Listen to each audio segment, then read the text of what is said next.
আসসালামু আলাইকুম। তো আজকে আমরা প্রেগনেন্সিতে খুবই কমন একটি সমস্যা নিয়ে জানবো যে কেউ কনসিভ করলে কনসিভ পরবর্তীতে দেখা যায় যে তার বমি বমি ভাব তৈরি হচ্ছে, বমি হচ্ছে, খাবার থেকে বাজে গন্ধ লাগতেছে, খাবারের প্রতি অরুচি তৈরি হচ্ছে, মাথা ঘুরাচ্ছে। তো এই সমস্যাগুলো তৈরি হয় কেন?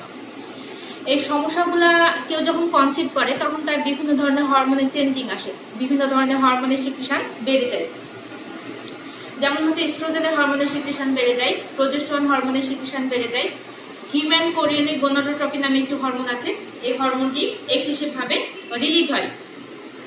তো এই হরমোনগুলোর প্রভাবে আমাদের যে বমি বমি ভাব, বমি হওয়া, মাথা ঘোরানো, খাবার থেকে বাজে গন্ধ লাগা, খাবারের প্রতি অরুচি তৈরি হওয়া, এই সমস্যাগুলো তৈরি হয়।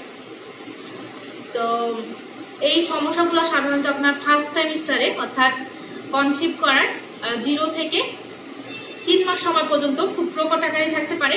পরবর্তীতে যখন এই হরমোনগুলো আমাদের শরীরে আস্তে আস্তে অ্যাডজাস্ট হয়ে যায় তখন আমাদের সমস্যাগুলো আস্তে আস্তে কমতে শুরু করে। তো এই যে সমস্যাগুলো যদি আপনার মধ্যে দেখা দেয় তাহলে আপনার করণীয় কি আছে? আপনার করণীয় হচ্ছে যে আপনাকে অবশ্যই একজন চিকিৎসকের পরামর্শে আসতে হবে।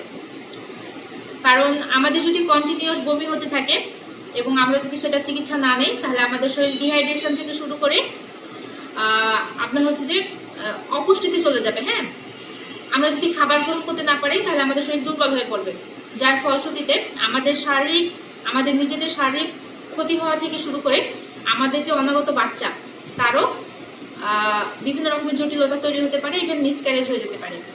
সুতরাং অবশ্যই আমাদেরকে একজন ডক্টরের পরামর্শে আসতে হবে। ধন্যবাদ। আসসালামু আলাইকুম।